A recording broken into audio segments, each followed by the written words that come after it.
You seeing that we're live, MK? I see that we're live, but like it only shows Jackson's face. Okay.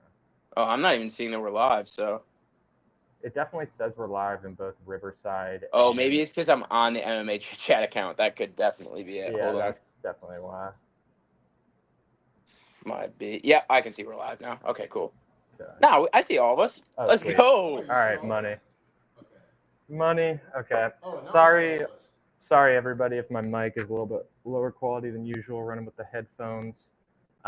Okay, cool. I'm gonna share my screen and get these fights on the board, and then we can get going. We're a little bit delayed, but it's cool. Okay. Yeah, that's how it normally goes. Okay, 317. Cool. I'm gonna share my screen now. Hmm. Where's the I'm gonna share get some screen? better lighting. Oh, there we go. Screen. Cool. Did you open the comment section on YouTube? I think you have to open it so that Yeah, people can comment. it should be open. I made it all public. Yeah, yeah. All right, cool. Oh yeah, I see it. Never mind. I'm All bugging. right. Cool. Let's go. I'm fired up actually. That's a Uh, really good card. So yeah, this should be really fun to watch. yeah. I think it's gonna be a fun one. Except for our boy SD Dumas, no longer on the card. I Yeah, that honestly was kind don't of a know. weird one. They said he couldn't because of his ankle monitor. Am I bugging about that? I thought didn't that was even a look rumor. into it, dude, because I knew it was just gonna be some stupid SD BS, I'm whatever it was. literally almost positive that they said he couldn't because of his ankle monitor because he had to wear his ankle monitor, which is hilarious. It seems like a weird thing Like, for them to not be imagine able to not being make able a. to fight at MMA fights. You have an ankle monitor on. Yeah, that seems like a weird thing to not make an exception for. Like it, I don't know. I mean, I guess he's eight. Yeah, I mean, pray for SD, I guess. But yeah, we have UFC 317 here. If you're watching right now, we're gonna break down all these fights. We're gonna spend a little bit more time on the main card, but we're gonna go through all of these fights, starting out with the first card in the early prelims. Chris Ewert going up against Jackson McVeigh, two UFC debuts. Both of these guys are undefeated, I believe. Also, both short notice. However, it is worth noting that McVeigh fought like last week. What do you guys think about this one? I know you guys probably don't have, nobody has a ton of information just because these guys have both been fighting on the regional scene, pretty low level competition. But I'm gonna just go ahead and start us off here. I mean, Jax. Oh, you got it, Joey. Wait, what's going on here? hello, Hello. hello, Joey, hello, were you saying something? I'm here. Oh, okay, I thought you were about Oh, to I mean, I join didn't in. know if MK wanted to go first or not. No, no. You go ahead, Joey. Oh, I was just gonna say, I when I was looking into the Jackson McVie fight over Cedric Dumas, I actually thought McVie would win just because of his kind of abilities to be able to finish fights. He looks really talented, young fighter. Obviously, both of these guys are pretty young in their MMA careers. Um, I feel like I have to ride with McVie now because I did think he was going to beat Dumas. I don't think it's a tremendous feat to be able to beat Cedric Dumas at this point in his career, to be honest with you, which is really unfortunate. But I think that he just has the finishing ability and the he has the submission and KO ability. I saw that he had a win in his last fight via like knees to the body. So makes me think that he likes to mix it up. Gives me kind of an RDR impression. Um, Especially with all the submission wins that he has. So yeah, I think that the ability to mix it up is going to be the difference maker in this fight. You were here. I looked up his record. It looks like he finishes some fights by KO, some by decision. It just doesn't give me the idea that he's going to be mixing it up as much as McVie will be.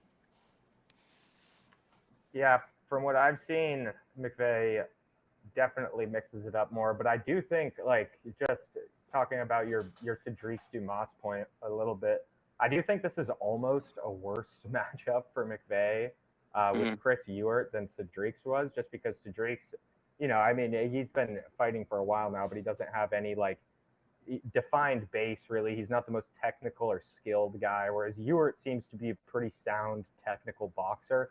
But I do ultimately agree with you, Joey. I'm gonna go with McVeigh, and I think the most likely decision method of victory, at least in my eyes, is a McVeigh sub.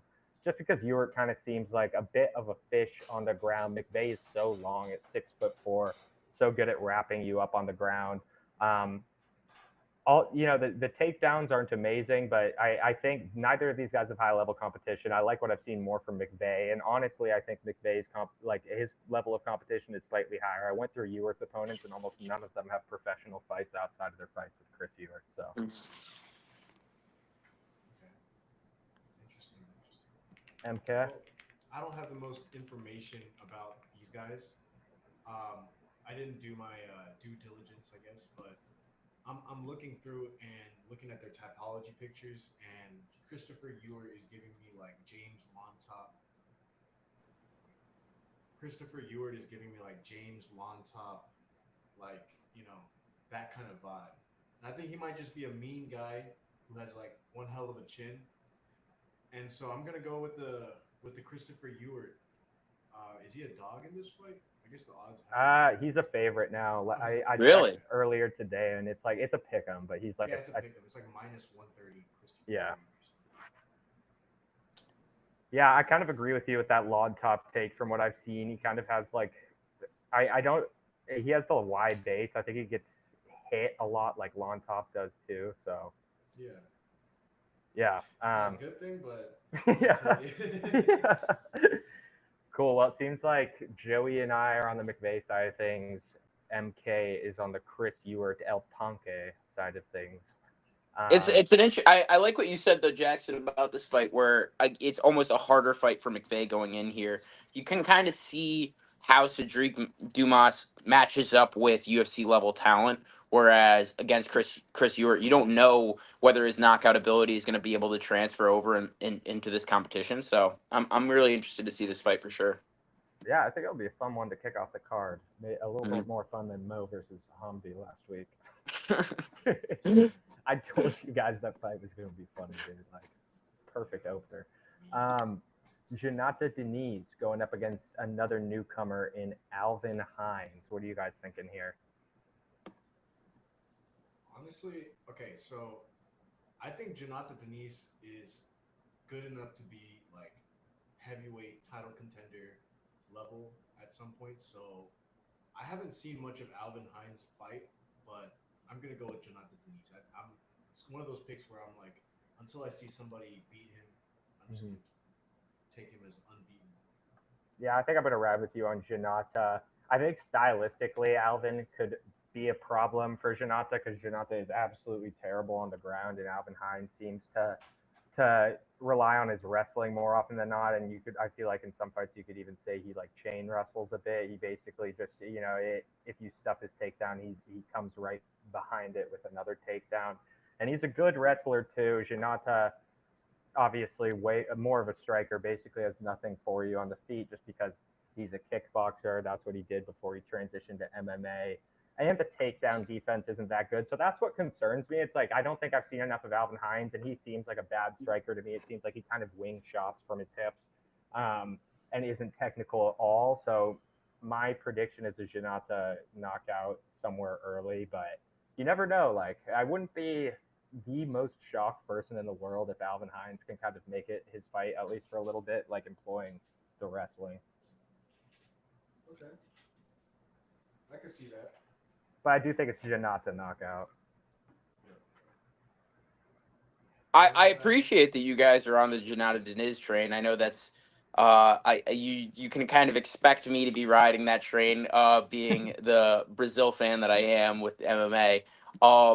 The thing with Janata Deniz is that I kind of don't think that he's proven yet. To be honest with you, I know that's kind of crazy coming out of my mouth, but I know MK, you were saying that until he's proven to be bad, then you think he's good. But I honestly haven't been proven that Janata Deniz is really all that talented. To be honest, I think a Carl Williams win is really impressive.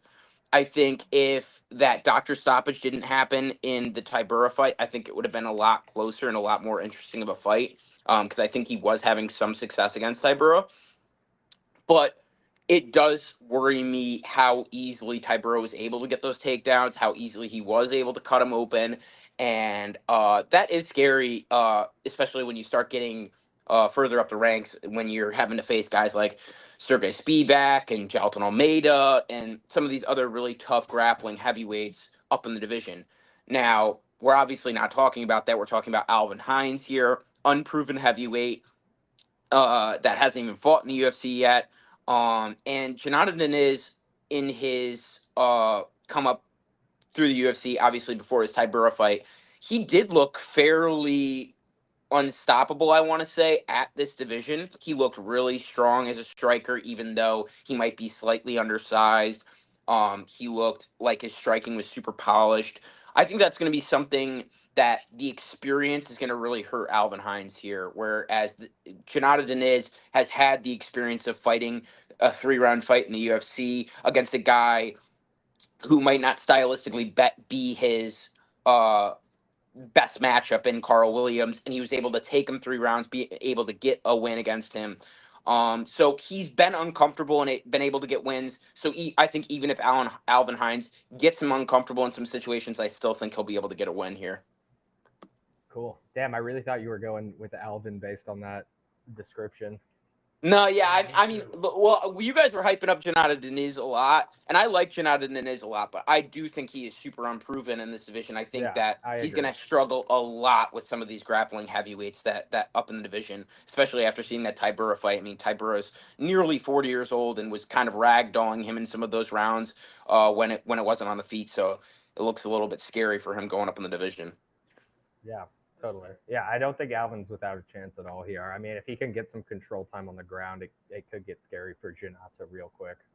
Hmm. Let's move on. Do we even cover this one? I mean, Jacoby Smith is sitting at what, 24-1 odds? Yeah, Yeah. it's probably going to be a pretty clean murder from Jacoby Smith. I think a lot of people are expecting Jacoby Smith to be top 5 in the UFC by the end of 2026. Like, people really think highly of this guy, and if he gets more fights in, I feel like he's taking kind of weird amount of time breaks. When was his last fight? February? I feel like, and it was a first round knockout. So I feel like if he's January for his. more active, he'll be able to move his way up the welterweight ranks. This is obviously a give me fight for him to really prove that he can get back to back knockouts here and potentially be a star in the making in the UFC. So we'll see. Yeah, I'm pretty much with you there. It seems like a layup that the UFC is trying to give Jacoby Smith to build up some new young talent. I think the odds are completely blown. Like, Nico Price is a powerful guy. Like, he has a puncher's chance, obviously. So I think those odds are stupid. But I don't think he's going to beat Jacoby. I think the technique. Yeah, pretty much everywhere is just going to be apparent, especially in the wrestling. Cool. Yeah, I'm on board with you guys. I think Nico punches like he's underwater sometimes, and I think honestly, whenever I look at Jacoby's like resume, I think Preston Parsons was a harder opponent, and I think he's going down and like leveling down to an easier opponent.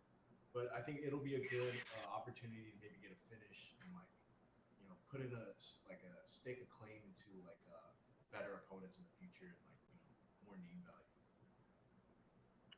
Yeah. The thing you got to worry about in this fight, though, is Nico Price is really dangerous, especially when he's an underdog. So that's something that people are going to have to look out for in this fight.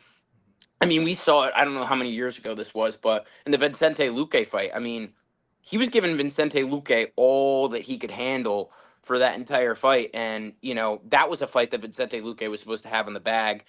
There's a lot of fights like that with Nico Price where I think he performs better than expectation. So Yeah.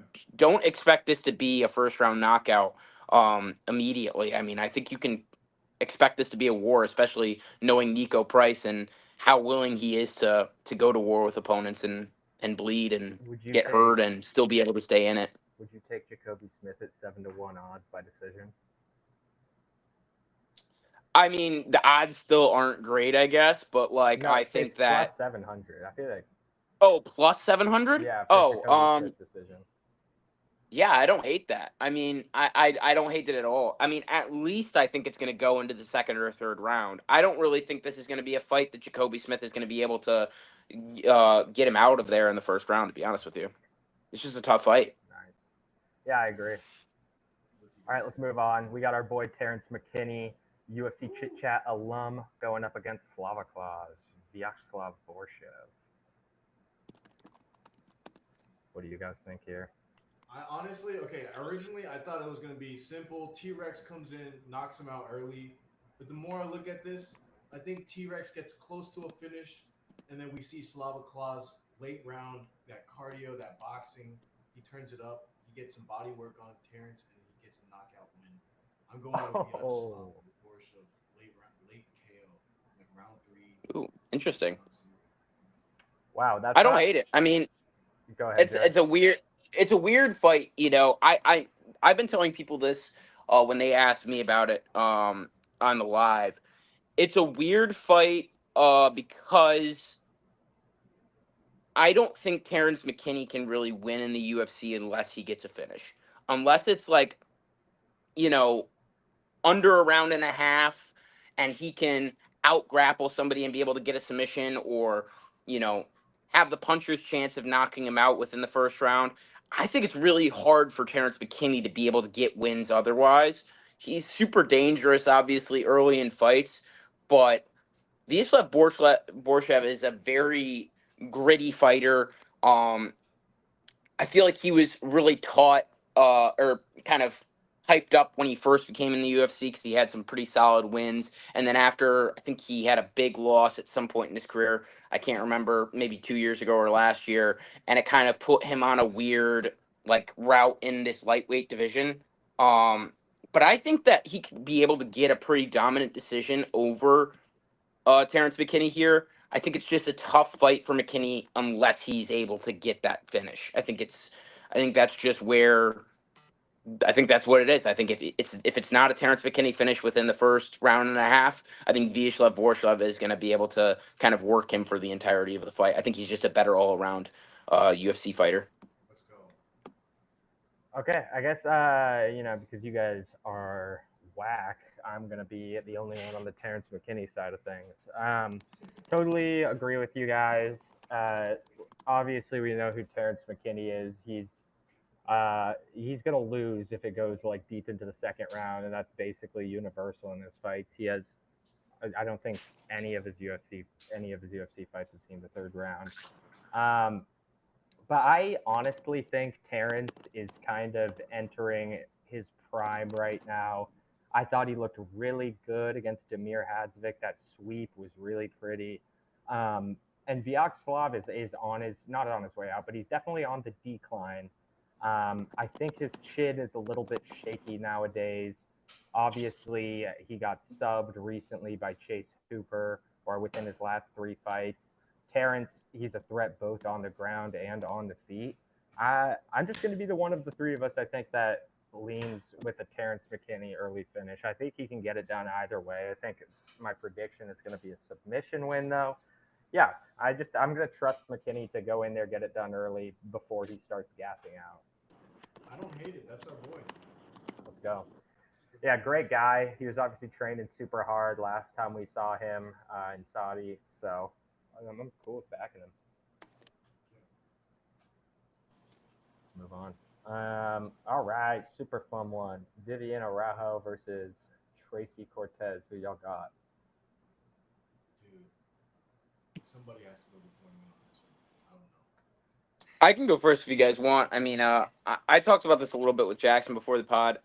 I think that uh, Vivian really struggles with people who are able to really effectively grapple with her. And I don't think Tracy Cortez is going to do that. I really don't think Tracy Cortez has like a ton to offer in terms of on the feet or on the ground. She's one of those female fighters that just doesn't really have a specialty. She kind of just is an MMA fighter and she's hot, so she just kind of is in the top 15. That's a Um, bit of a stretch. Vivian Araujo actually is pretty talented in terms of the striking. I've never really seen her lose, at least in the last 3 years. I haven't really seen her lose the striking battle.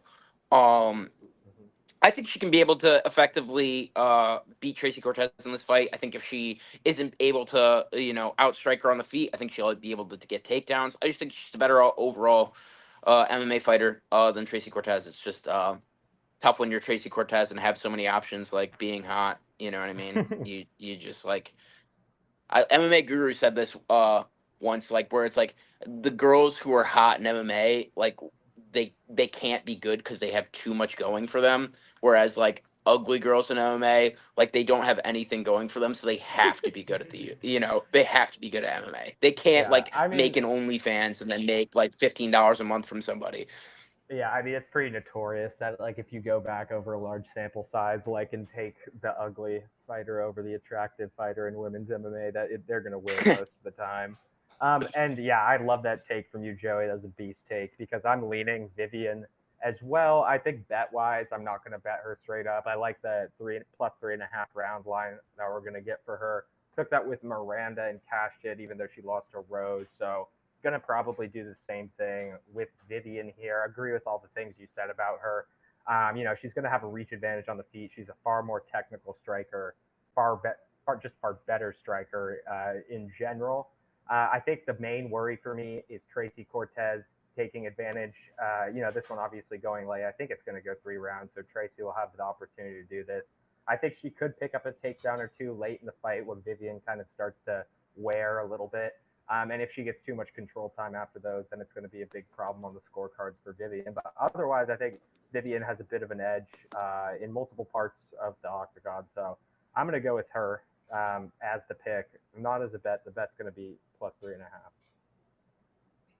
Yeah, I'm not all too sure. I was like very pick'em on this fight for a while, but I'm looking through like Viviani's resume, and it's like the only people that she really loses against are like champion level fighters like Grasso, Ribas, Silva, um, maybe not Chukagian, but you know what I mean. So I think like honestly, I see what you guys are saying with the length, and I think Tracy Cortez kind of needs that boxing range a little bit, and like maybe she might try to close the range, get a takedown or two, but ultimately, I agree that it would have to take a little bit of wear and tear for Viviani to be, taken down. She's going to be fresh for the first time. Joey, is MK coming in a bit quiet on your end too? A little bit. Sometimes you're echoing as well, so I didn't know if it was Oh just my shoot, here. computer or Oh, if I it know what that was. is. That's my bad. I gotta turn off echo cancellation for all of us. Oh, that can't be changed while recording. Brutal. How bad is it? All good, all good.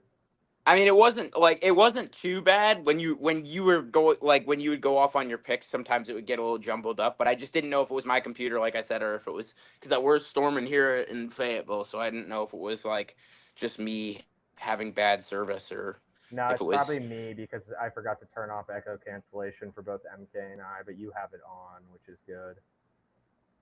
And I can't change it while recording, so All good. tough nuts. We're just gonna have to live with it, I think.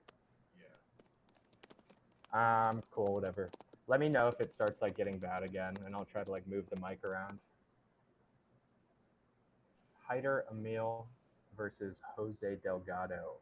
Um, this is an interesting one to me. I kind of am still a little bit back and forth here, just because I like what I've seen from Jose Delgado, but at the same time, like I don't know if we've seen enough from Jose Delgado. I think it's gonna be a really good fight. A Hyder, super tough dude. Chin has been pretty solid through his career. Powerful guy. Um, has doesn't really focus on the wrestling too much, but he'll take you to the ground if it's not working out for him in the striking exchanges. Throws big, can definitely knock you out with one or two punches. Um, yeah, he's coming off the Gomis win, um, where I'm pretty sure a late takedown and some control really helped him out at the end, and the striking was there too. He's got a pretty good striking differential, I know that. Jose more of a striker. Uh, he's got the reach advantage here on Hyder. He's a pretty long guy for this division. He's also powerful. Uh, Uses that length pretty well to control range. Also cool with lighting you up in the pocket. Has some pretty heavy elbows and knees when he's at a closer range. Looked good in the Connor Matthews debut. He obviously knocked him out in that one. Um, I I'm just gonna go with my gut and go with Hyder Emil probably by decision here. I I love his durability. I don't think I've seen enough to be fully convinced from Jose Delgado. Um, I know he has 15 minutes of solid cardio and durability. I know he's super powerful and can end the fight early if he really wants to. So yeah, I don't have an amazing or don't have a super. I'm not super faithful in either of these guys. I'm going with Hyder Emil. For me personally, while I do think I agree with everything you said about like Hyder Meal, I think he's great. Um, but I think Miguel Delgado, I didn't even know Miguel was in there. I think he's a little bit more polished, and I think he's going to outstrike Hyder. And yeah, I'm going with Jose Delgado. I do think Hyder's going to give him a tough fight just because of the nature and how just he's able to withstand so much punishment. Yeah. What about you, Joey? Yeah, I mean, this is definitely an interesting one. Obviously going to be one that people are kind of going back and forth about, just because it's going to be kind of hard to tell how Jose Delgado is going to be able to perform against this kind of level of talent. I think that he isn't really prepared for it, to be honest with you. Um, you know, Connor Matthews and uh, Hyder Emil are maybe like completely opposite ends of the featherweight spectrum. Like Connor Matthews is pretty much a victim to anybody that he'll come in contact with in that featherweight division, whereas Hyder Emil is a legitimate killer and has been climbing his way up the ranks since he made it in the UFC. So as much as I have faith that Jose Delgado is like a mid prospect, I think his finishing ability is impressive. I think that he'll be able to do it against some lower level opponents, but I think Hyder Emil is ready for that next step, ready for that top 15 opponent. And I think he's just more prepared. He had, a war with William Gomez, which is something that William Gomez necessarily gets himself into very often. Um, William Gomez is a pretty solid featherweight prospect in his own right. Beat Joe Anderson Brito, some other decent featherweight opponents. Pretty much has had a good rise in the featherweight division. And Hyder Emil in there and was able to win against him, kind of setting himself really good match with potentially the bottom ranks of the featherweight division. I think this win just makes it even more clear that he's deserving of a ranked opponent here. This is definitely going to be a test for him, but I think he should be able to get it done. Let's go, Joey. Great pick. All right, let's move on. Jack Hermanson versus Gregory Rodriguez. What is Jack Hermanson's nickname again? I know Gregory I Rodriguez. feel like I have a feeling we're going to have some disagreements about this one. I know Gregory's RoboCop. Here, I can start us off. I mean, I'm going the RoboCop side of things. I think. I mean, I'm not super confident following the Cannonier loss, but I think it's a much different opponent. Hermanson, he takes a bit of time in between the fights. He looks good against Joe Piper. Definitely a chance this fight looks something like that, but ultimately, I think Gregory's going to be a bit better everywhere. I think there might be a bit of overreaction, at least with where the books have this fight. Actually, honestly, I haven't checked the odds in like 2 days. It's probably moved a ton since then. But Gregory was around a 2-1 favorite last time I looked. And I just think he's going to be a little bit better everywhere here. I think, his cardio got exposed by Jared Cannonier. Cannonier is an absolute cardio merchant, though. We know that of him. He also lost in the 4th round of that one. This is a 3-round fight. I'm not really convinced cardio is going to play the same factor here like it did there. Cannonier also hits 10 times harder than Jack Hermanson. Hermanson isn't really dangerous at all. So yeah, I think pretty much everywhere Rodriguez has an edge. At least that's my opinion. I'm gonna go with him. You guys already know where I'm going with this, so I'll let MK talk before I go off. Honestly, I think I'm on the other side. I'm gonna go with Jack Hermanson. I think he's gonna be landing, body kicks. I think he's gonna be dancing around. I don't think RoboCop's gonna, be able to, work him the same way, he would do against like the Iron Turtle or something like that. But I think Jack Hermanson is gonna give him a good fight. I think it's gonna be close, maybe go to a split decision, but I have Jack Hermanson like just with the dog side. Okay, so prior to this fight in 317, I'm a big my three favorite fighters. I'll start off with this. My three favorite fighters currently in the UFC right now are Renato Moicano, Paulo Costa, and Gregory Rodriguez. I love all three of those guys. I kind of hope for the best in all three of them. So you can kind of see where my pick with Renato Moicano is going to go later in this picks video. Gregory Rodriguez did struggle in that Jared Cannonier fight late. Obviously, his cardio is his biggest issue. We've seen it in basically every fight that he's had to go past the second round in. But I promise you, this fight is not going past the second round. Jack Hermanson is not going to be able to get the takedowns against Gregory Rodriguez, who is extremely technical and especially on the feet, but also grappling. We've seen Gregory Rodriguez be able to out grapple some of the lower level middleweights that he's been fighting in the unranked middleweight range. Jack Hermanson, as good as he is of a grappler in the middleweight division, Gregory Rodriguez has to be like walking around like 300 pounds heavier than him. He is absolutely a muscle monster. He's gigantic. Jack Hermanson looks like he should be a welterweight at this point in his career. Gregory Rodriguez will murder Jack Hermanson on Saturday. I'm almost guaranteeing it. He's just got such power in his hands, and he's so difficult to deal with on the feet that this isn't going to be like a Kevin Holland Jack Hermanson matchup where Jack get the legs and be able to overpower a guy like Kevin Holland. No, no, no, no, no. Gregory Rodriguez is not getting overpowered, especially when it comes to getting pushed up against the fence, which Jack Hermanson loves to do. This fight is going to be a massacre. Gregory Rodriguez, within the first round, will kill Jack Hermanson live on pay-per-view. Actually, I think it's on ESPN Plus, but either way. I love that take. I totally agree with you. I think Gregory gets him out of here early. Sorry, MK. Yeah, sorry. Just bashed your take in half, but Yeah. Honestly, All right, let's move I'm on. confident. Oh, you're gonna bet Hermanson? No, I'm not gonna bet him, but I think he has a chance to get an upset. He's a dog. I think he has a chance too. Yeah. But I'm with Joey on this one. Sadly, Brazil stand up. Viva Brasil. All right, let's move on to this main card. Peyton Talbot versus Felipe Lima. What do you guys think?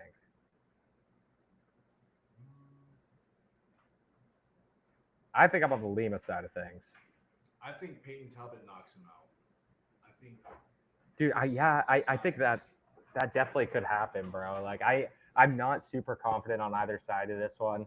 I think it's crazy. Like how often do you see a fighter go from being like a 10-1 plus fighter in every single one of their pro fights and then just become a plus 154 underdog the second they get out wrestled by a 5-time Brazilian wrestling world champion.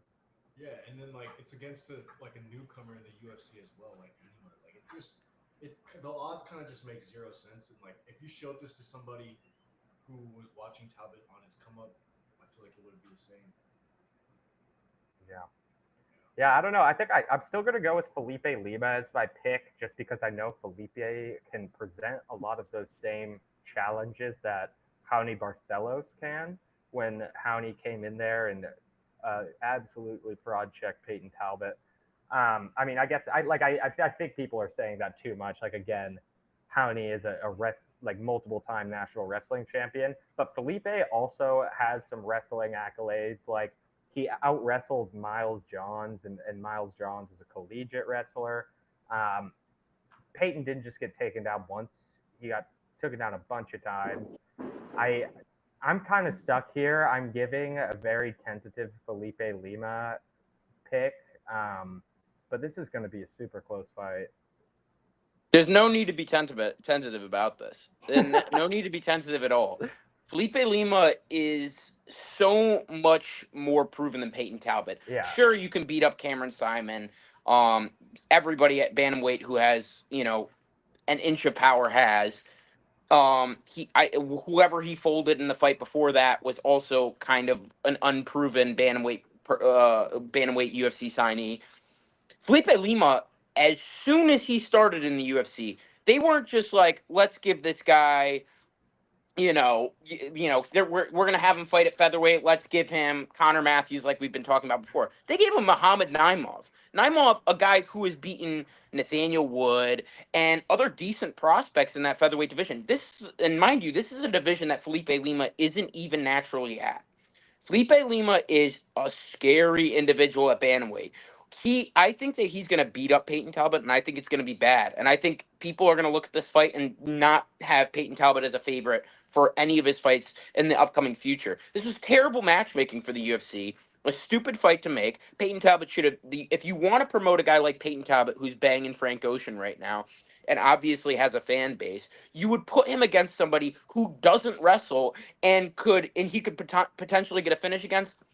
Felipe Lima is not this type of individual fighter. He's going to move down to bantamweight. He's going to look better than ever, and he's probably going to get a ranked opponent after this win because he's going to make it look so dominant against a guy that people have been hyping up for the past 2 years. I think it's just stupid matchmaking from the UFC. Per usual, they've been matchmaking these dumbass matchups in the bantamweight division, like Raoni Barcelos versus Cody Garbrandt, which should have never been made Bro, to. I'd And Marcus rather- McGee versus Peter Yan. It's I'd just rather a see this. dumb matchup for sure. I'd rather see this than a Peyton Talbot layup, though. Like, I mean, it's I dumb, wouldn't. it's dumb matchmaking if I'm Dana White, but But here's the thing: would you rather watch Peyton Talbot win or be ass? Like, would you rather him? Would you rather like people have the idea of him being potentially good, or would you rather us know immediately that he's ass? I mean, I'd rather him fight people at his level, or at least like develop a bit. Like, if I just But I wanted don't to even see think this someone, is at his level. dude, I think this is totally at his level. I think, like, he's been improving every single fight. Like, obviously, he knows that Felipe is going to have his eyes on the wrestling and grappling. Like, I think he's going to have a game plan at least. Like, I don't know if it's going to be domination. I think Lima wins by decision. You can't say that he's been down or that he's been improving every fight after he just got tossed on his head a million times against Raoni Barcelos, a 40-year-old. Yeah. But you got to Raoni's think not about that this bad, too. though. You got to think about this too. Like, if you're like, I understand the idea of matching him up against somebody that is worthy of his kind of accolades, which is fine. And you want somebody in there who's going to be, good enough that people are going to want to tune in and not just think it's going to be a first round knockout. Totally understand that. Give him Adrian Yanez. Give him Cody Garbrandt, a person he can strike with and prove that he's one of the higher level strikers in the bantamweight division. Rather than giving him a guy who out-grappled Muhammad Naimov, guys. Like, what are we talking about? Like, Peyton Talbot doesn't have a chance in this fight. Like, unless he knocks Felipe Lima out, which I don't see happening. I mean, Felipe Lima is pretty, like he hasn't lost since his first fight in the UFC, and that was to a triangle choke. I don't think Felipe Lima is just going to go out there and get chinned by Peyton Talbot in the first round and a half, which is the only way Peyton Talbot is going to win this fight. Because we saw late in that fight against Raoni Barcelos, he just didn't have that same power. Yeah. So it's just going to be a terrible fight that they match Peyton Talbot up here. And he could be a star in this bantamweight division, but the UFC, like they always do in the bantamweight division, they hate just making stars. They're like, you know what? Peter Yan seems like he's on a tear right now. Potentially could be fighting for a title, and if he wins one more fight, let's set him up with Marcus McGee, the 13th ranked fighter in the bantamweight division that nobody gives a fuck about. Like, Dana doesn't know how to matchmake fighters in this division for shit, and it pisses me off. But like, this particular matchup pisses me off because that we're gonna ruin Peyton Talbot's career.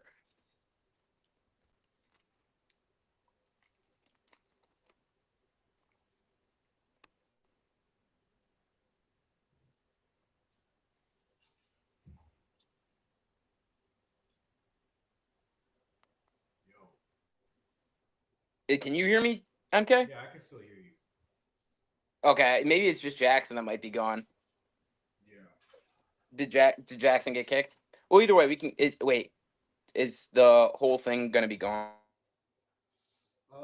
I'm trying to determine that right Talking now. or what's going on here? I'm looking at the stream. It looks like it's still up. Um, I think it's still up. All right. Oh, Well, okay. either way, we can keep. We can keep. It's not up. No, it's up. It's up. We can go, but Okay, like, cool. let me try to figure out if I We. can share my screen. I mean, we can go on to the next one until. Um. Sorry, I went off for like a half a second right there about the whole fucking Peyton Talbot fight. That Yeah. shit does piss me off though, chat. Whoever's watching this video, it does piss me off that Dana does this. Yeah. I think it's a real detriment to the UFC for sure. That makes sense. Uh, All right.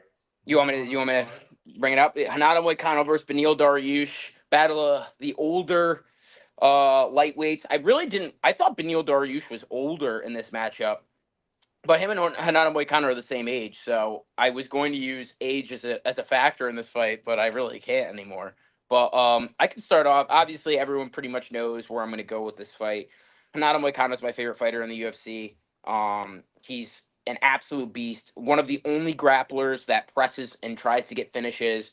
I think that he's really talented when it comes to how strong he is at getting takedowns and being able to use his grappling to set up those wicked elbows on the ground and wicked submission attempts that he is always trying to find.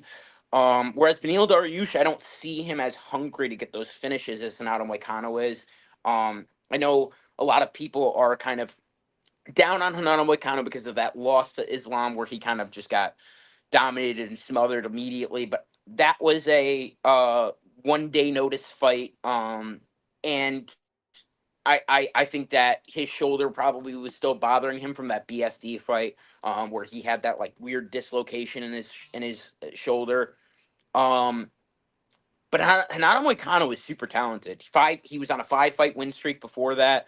And I think that he's going to be able to get some higher level competition after this win, and I really think that a Dan Hooker fight would be perfect. They've obviously had their back and forths on Twitter and in the media before.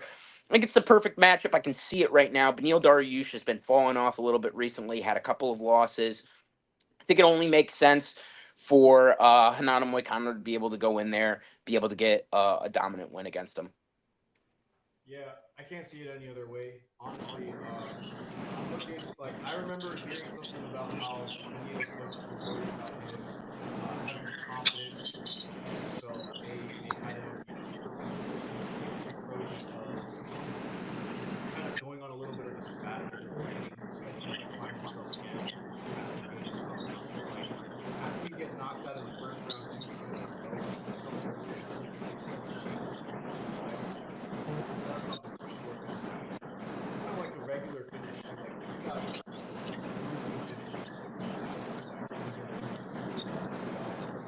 So going against a killer like Renato Moicano, we saw how nasty his grappling looked. I feel like he's going to be able to destroy him, and he's going to win this one.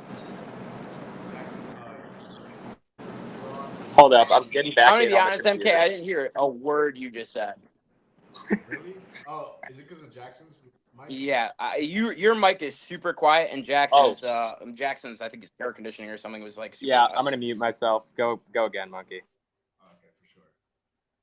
So basically, Beneil Dariush, he had two losses where he got finished early on. I remember hearing something about his coaches talking about how he needs to take a little bit of a sabbatical from training, regain his confidence again, come back. But um, now coming back after a 2 year long layoff, and like the last time you've been in a cage, you were knocked out, brutally finished 2 times in a row. So I don't see a good path to victory for Beneil. He's not getting any younger, whereas Hinato has stayed active and he is getting better. Like you can see it. We saw it against BSD. Like his grappling, his ground striking, he looked nasty. So I'm gonna go with Hinato Moicano. I think he should get the win. He just looks a lot better and he's more active. Yeah, I mean, I obviously agree with you 100%. Feel like we're on the same page about this. It's just tough matchup for Beneil Dariush. This fight was already scheduled for when that Islam Arman fight was happening, and then obviously Hanato had to step up and take that title fight. So there is a little bit of familiarity with each other there. Um, but I like you said, I think Kanata Moicano is just more committed to the game right now. I think he's kind of just hitting his stride in this lightweight division. I think it was a little bit of a step back, but it wasn't a step back. I think he can really feel bad about it himself. On one day's notice, he had zero training camp for it, and I think that shoulder injury was still looming. Hoping that he's all healed up for this fight. But even we saw in that BSD fight that he was able to effectively outgrapple BSD, who I think is even stronger than Beneil Dariush, to be honest with you. Um, I think Kanano is just going to kind of bully him on the ground a little bit here. I think it's just going to be a bad matchup for Beneil Dariush here. I didn't hear much of your guys' analysis on this fight, but I am going with it's pretty much pick him now, but I'm going with Beneil Dariush. I think he's a better grappler than Hanato. I don't think Hanato's really going to give him any trouble there. Sorry, my Discord's downloading like a million updates right now because I just shut off my computer. But yeah, that's pretty much my take on that. Beneil, I think, I totally agree with what MK was saying. Might have needed some time off away from training, or at least, a time away for perspective. And he got that. He hasn't fought since 2023. Had a little bit of an extended layoff because Hanato taking that Islam fight. Some tough losses for Dariush back to back now, but he won a ton in a row before that. He's a jiu-jitsu world champion.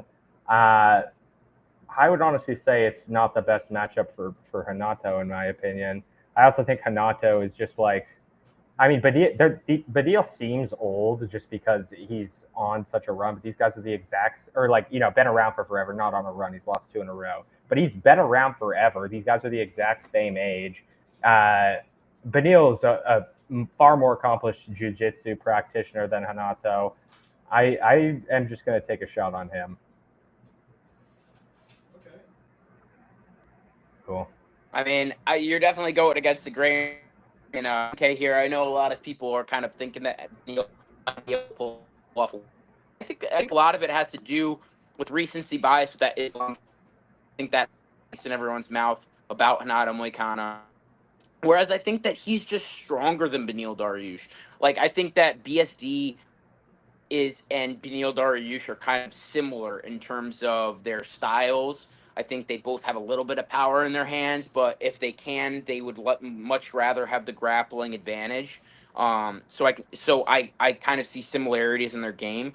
And Hanato Moicano, when he has that advantage in a fight, that grappling advantage, it's clear. And I think that we haven't seen him not have a grappling advantage in any of his recent fights. And I think that that's going to be something that really is beneficial for him here. I think that he's just on kind of a tear with having the grappling advantage. Obviously, the Islam fight was a setback, but we all know that was kind of a fluke fight, kind of a dumb fight that was made last second. Yeah. We've seen Hanato Moicano be able to kind of, if someone's better than him on the feet, he's able to escape kind of awkward positions and be able to get the takedown and be able to get finishes. We've seen it against Jalen Turner. We've seen it against Drew Dober. So I just think that even though Beneil, everyone on paper kind of looks good against Hanato Moicano because he is pretty much a victim on the feet. He can't strike. It's even when he was fighting BSD and BSD had like 2 eyes closed, BSD was still kind of having some success in the striking. But I think it's just like he's so dangerous when it comes to being able to finish people on the ground, and that kind of danger I've never seen Beneil Dariush put people in, even though he's so hyped up for his grappling. He doesn't put like. When's the last time you saw Beneil Dariush get a strong finish by submission? We just haven't seen it. Like the biggest highlight I can think of in Beneil Dariush's grappling career is nearly subbing aging Tony Ferguson when he was on the verge of death. I think I think this is a good matchup for Hinata Moicano. I'm kind of in the opposite direction with you here on that one, Jackson. Yeah, I mean, you foreshadowed it. I expected you to be on the Hanato side here. It's a fun one to be on opposite sides of, though. I'm excited for the Silver Wolf and Neil. Yeah, for sure. There's a couple of these, these next 3 fights that we're about to discuss are going to have some. I feel like we're going to have some disagreements about that. We might. Actually, I don't know if we'll have any disagreements about this.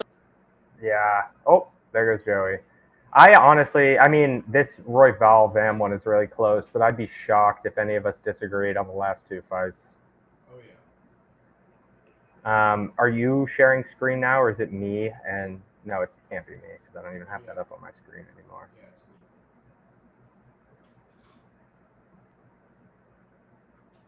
Cool. What? Did you want to share the screen? No, it's cool. Just go up to the next fight. All right, man. Sorry, I this. Oh, can you hear Joey, MK? He just cut out. Yeah. Keeps kicking me out.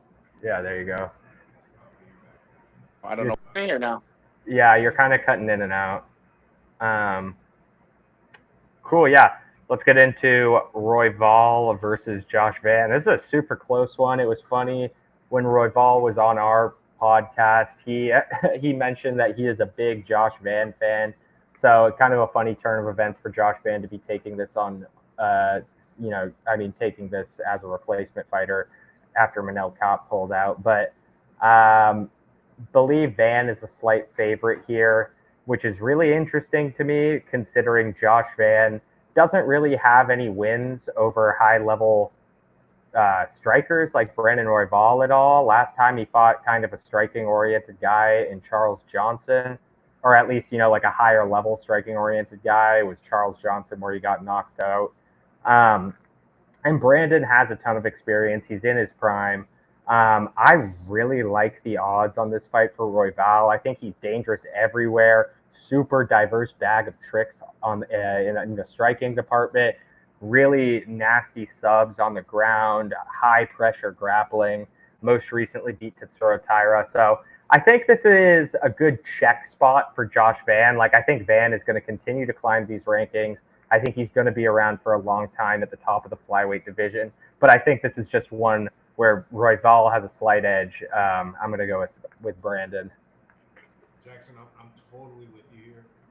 And as much as people have told me that I am a spitting image of Joshua Van, I fade him. I'm right there with you about Joshua Van. He's great. He has like top level entertainment type of style, but I just can't see him winning against someone like Brandon Royval, who's so high level. We saw how advanced his game plan is. Like, even that it speaks volumes about what kind of fighter he is. And I think Joshua Van, one of the biggest issues I have with him is that he has such a boxing heavy style, and yet he's like not moving or not getting his defense good. Like he just, I don't know. I feel like he takes way too many shots, and I can't see that being boding well for him against someone like Brandon Royval. He has a very measured jab. I just think Royval is going to work him, and this is going to be a pretty easy win for Royval. I'm going with Royval by however he wants. Damn, let's go. Joey keeps cutting in and out here. Yeah. I'm Joey, and I want Josh Van. Because he's Brazilian. Because he's Brazilian. Yo, where? Hold up. I can't hear you, Joey. We can't hear you, bro. Nah. It's not even cutting in and out, right? MK? Sorry for the technical difficulties if you're watching, guys. Riverside really gives us a hard time. Yeah. Facts. There we go. Okay, he's back. It says. Oh. Are you guys able Yeah. to hear me now? Or? We can hear you. Oh, yeah.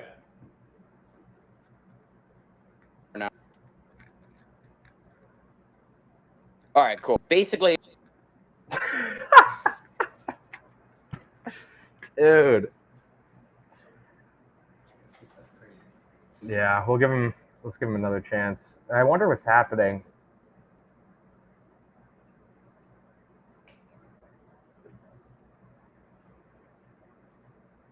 I'm thinking it's a connection issue. He did say it was storming over there in North Carolina. True. Yeah. How's the weather in Boston right now? It's so hot here, dude. Bro, it's humid. It's like humid to the point where you can't breathe, bro. Yeah, It feels like a sauna. that's what it is here too, dude. My apartment is like a microwave. I don't have central AC. I just have like two Toshiba floor units, and oh my god, dude, I'm so hot. Wait, what is a floor? Oh, it's like the ones that you just put on the ground. Yeah, that you like plug out the window, you know? The AC units, the window ACs. No, like not a window AC unit, but a big electronic floor unit that still like has a tube out the window. Oh, I know what you're talking about. Actually, yeah. Yeah, dude, what is going on? Is it? I'm gonna ask Joey in Discord if it's his connection.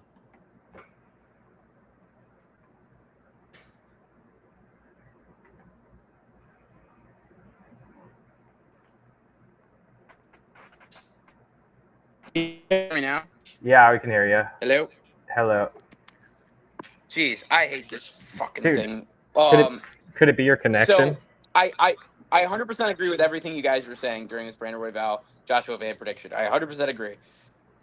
Joshua Van is super undersized for this division. He could basically be fighting at straw weight.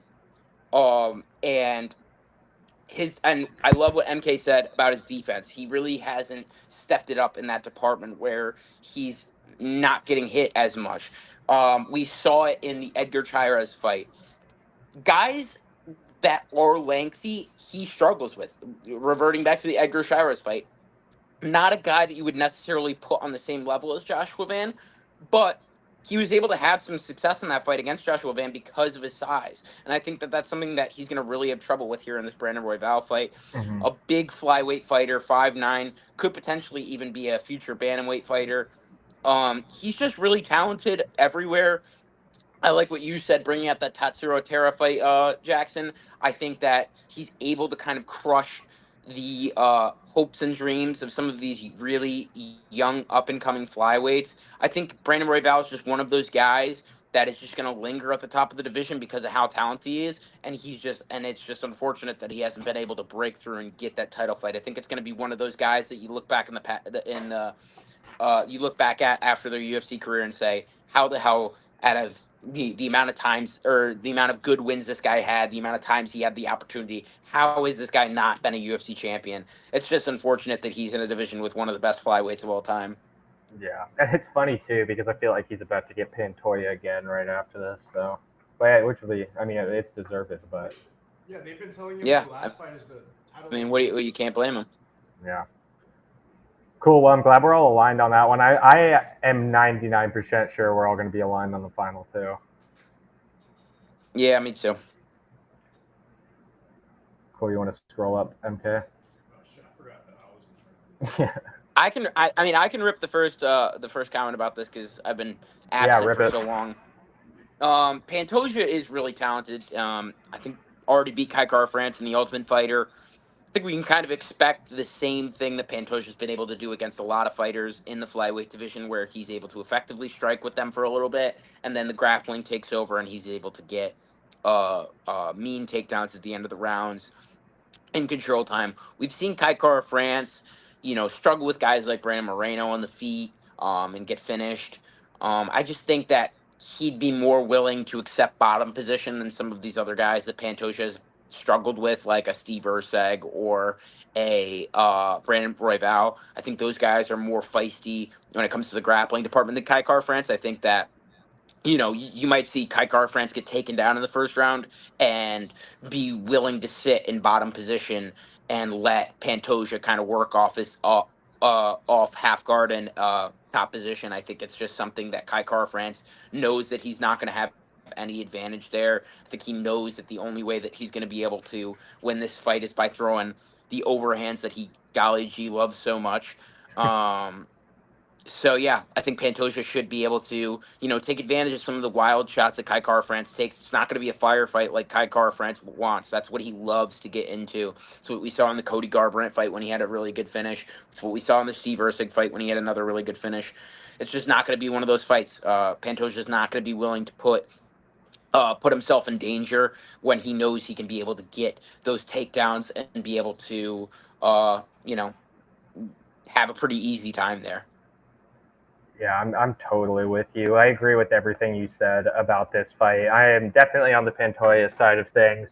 I don't think that we should hold like a ton of bearing on the Ultimate Fighter fight back in 2016 just because it was so long ago. But I do still think same thing. It's like UFC transitive property. Like Pantoja has only really ever lost to super high level wrestlers, So it's like in so facto, Kai Kara France isn't going to just magically be able to pull something out here. Pantoja's he bullies you. He's bigger, like they're an inch apart, but Pantoja is going to be looking at like a lot physically bigger than KKF will.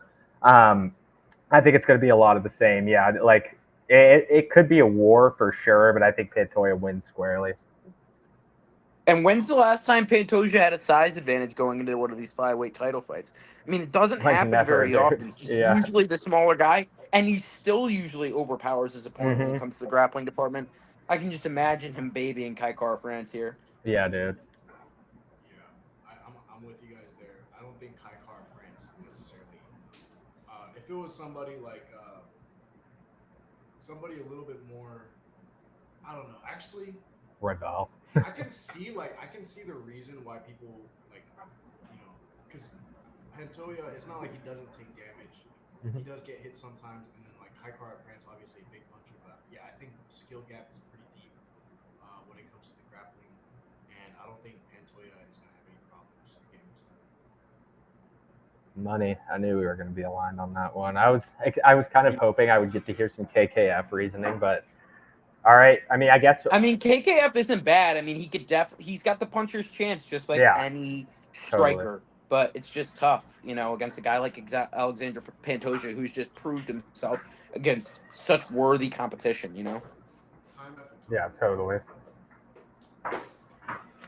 All right, let's move on to this main event. We've got Ilya El Matador Topuria going against the Bronx, Charles Oliveira. I am going with Ilya in this one. I mean, uh, I think Charles obviously has the grappling advantage. I don't really know if he has an advantage anywhere else. I mean, he's going to be longer for sure, which could prove to be a problem for Ilya, especially if he somehow gets wrapped up on the ground with Charles. He'll be able to use that leg. But for the most part, I just think Ilya Topuria is absolutely him. Like, I think he's such a good boxer. He wrestles like he's Dagestani. Like, I don't really see a path for Charles. I don't think Ilya is going to really entertain the grappling at all.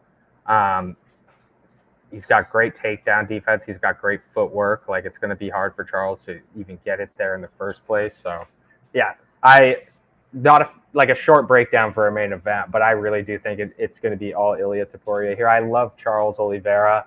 I think this is going to be one of his last opportunities, like up here. So I would be super happy if Charles got the win. I just don't think it's going to happen. Yeah, we're in agreement with that, Jackson. I think that Charles is a fan favorite for everybody, but if you think he's going to win by flying triangle, you're basically brain dead.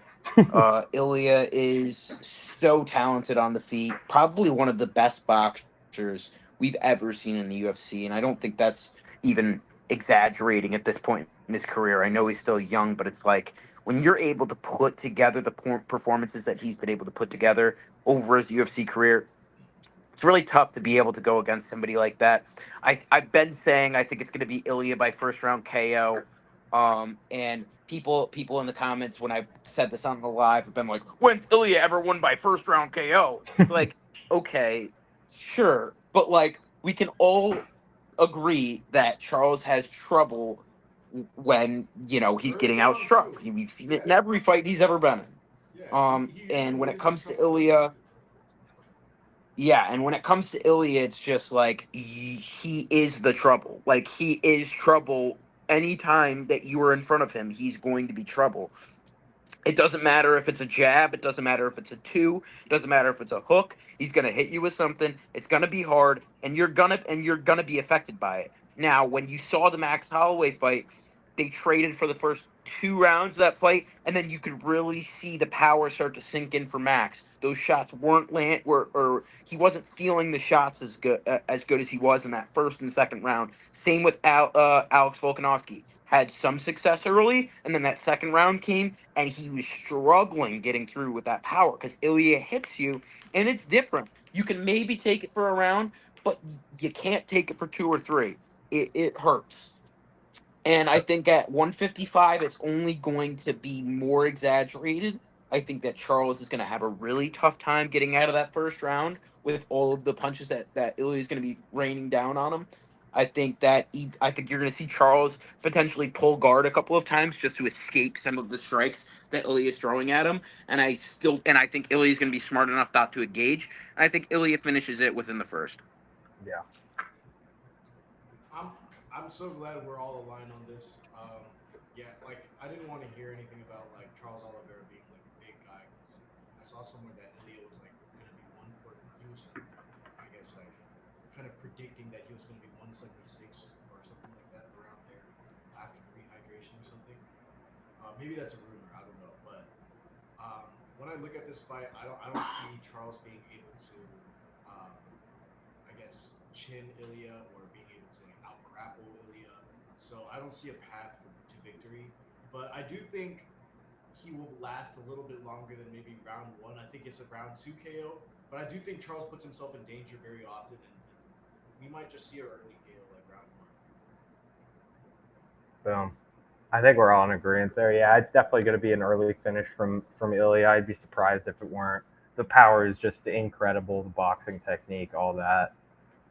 I mean, Yeah, it's almost like you got to think about like a lot of these guys that we're talking about. When it comes to Hyder and Mill, it comes to you know Ilya, it comes to Pantoja.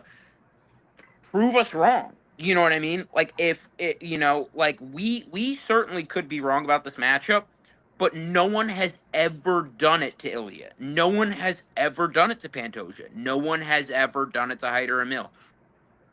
We're watching guys who are on such dominant streaks right now, and it's hard to bet against those kind of opponents when you have opponents that you've seen lose. You've seen opponents that you've seen with weakness. It's just tough. You know what I mean? Charles Oliveira has lost before. You know what I mean? We've seen him lose not so very recent, pretty recently against Arman, and Islam.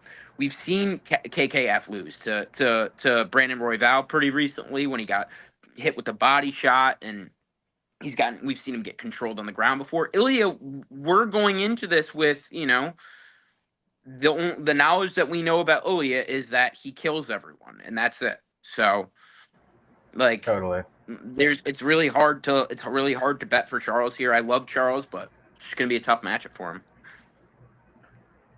True. Well, you guys heard it here first. Ilya Taporia is going to win this weekend in Las Vegas at UFC 317. So is Pantoja. Um, who knows about Hinata Moicano or Beneil Dariush, though? We're a bit torn there. Roybal, we're all on. Lima, we're torn. I mean, MK has Talbot. Me and Joey have Lima. MK has Hermanson. We have RoboCop. I have Hyder. Who else is Yeah, Hyder? I think we're pretty. Honestly, I Yeah. feel like we were pretty much in agreement in a lot of these. Not too many arguments there. Yeah. Yeah. Well, if you guys like our takes, make sure to keep up with our TikTok, all our social pages. We will be posting our picks video for this weekend shortly here. Yeah, appreciate you guys tuning in, watching. Definitely follow us. Yeah. Cool. All right, I'm going to stop the recording.